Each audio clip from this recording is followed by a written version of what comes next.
Assalamualaikum warahmatullahi wabarakatuh. Perkenalkan, nama saya Ahmad Hafiz Imran Qurtubi. Saya akan menerangkan jawaban UTS manajemen kurikulum.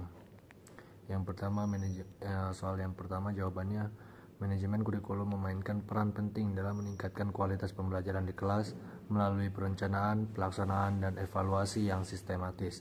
Manajemen kurikulum memastikan bahwa proses pembelajaran berjalan efektif dan efisien.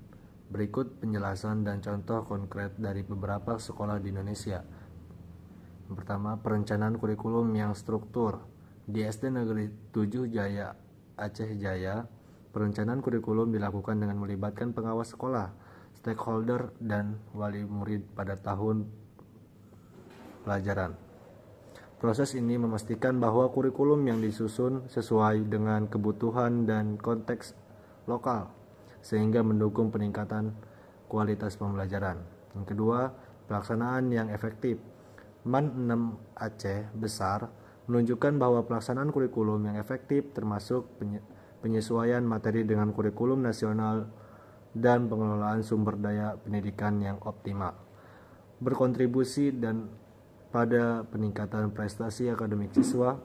Evaluasi dan pemantauan yang struktur juga menjadi bagian penting dalam proses ini.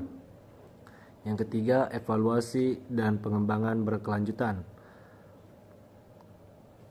Ikhlas Pasuruan implementasi manajemen kurikulum merdeka melibatkan evaluasi, pendampingan, dan pengembangan profesional secara berkelanjutan.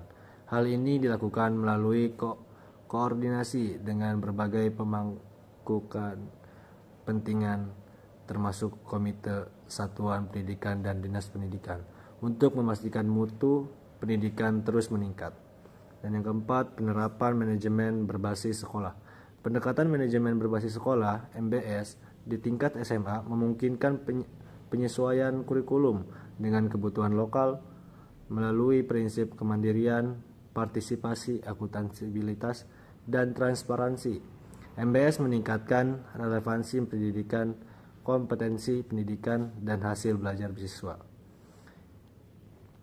Dan yang kelima, penguatan karakter dan kemandirian siswa. Di Kecamatan Longhubung, implementasi manajemen kurikulum merdeka di SMP berkontribusi pada peningkatan keterlibatan siswa, penguasaan materi, pengembangan karakter, dan kemandirian belajar. Program seperti proyek penguatan profil pelajar Pancasila menjadi bagian integral dalam proses ini. Dari berbagai contoh di atas, dapat disimpulkan bahwa manajemen kurikulum yang baik melalui perencanaan yang matang, pelaksanaannya yang efektif, evaluasi berkelanjutan, dan keterlibatan keseluruhan pemangku kepentingan berperan signifikan dalam meningkatkan kualitas pembelajaran di atas. Dan yang kedua jawabannya, fungsi perencanaan dalam manajemen kurikulum memiliki peran krusial dalam menentukan efektivitas pembelajaran di kelas. Perencanaan yang matang dan sistematis memungkinkan guru untuk menyusun strategi pembelajaran yang sesuai dengan kebutuhan peserta didik, sehingga tujuan pembelajaran dapat tercapai secara optimal. Fungsi perencanaan manajemen kurikulum. Yang pertama, perencanaan kurikulum berfungsi sebagai pedoman dalam penyusunan program pembelajaran, penyiapan proses pembelajaran, bahan atau media atau sumber belajar, dan perangkat penilaian.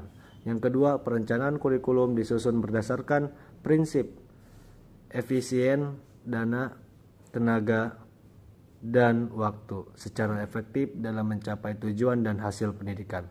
Dan yang ketiga, manajemen perencanaan kurikulum merupakan kapasitas untuk mengatur kesempatan belajar bagi siswa dan semua jenis pengalaman belajar untuk membuat siswa siap untuk memenuhi tujuan akademik.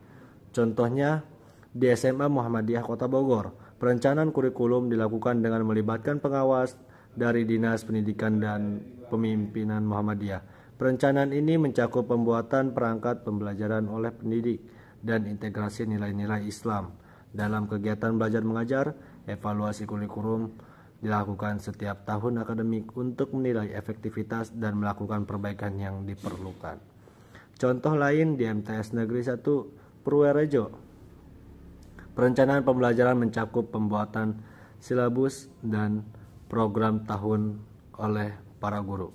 Manajemen pembelajaran yang baik di sekolah ini telah terbukti meningkat prestasi belajar siswa. Dan jawaban yang ketiga, dalam manajemen kurikulum, fungsi pengorganisasian dan pelaksanaan memiliki peran yang saling melengkapi untuk mewujudkan kurikulum yang efektif. Berikut perbandingan dan keterkaitan antara kedua fungsi tersebut. Fungsi yang pertama ada fungsi pengorganisasian. Pengorganisasian dalam manajemen kurikulum melibatkan penyusun struktur kurikulum dan pembelajaran secara formal. Aktivitas ini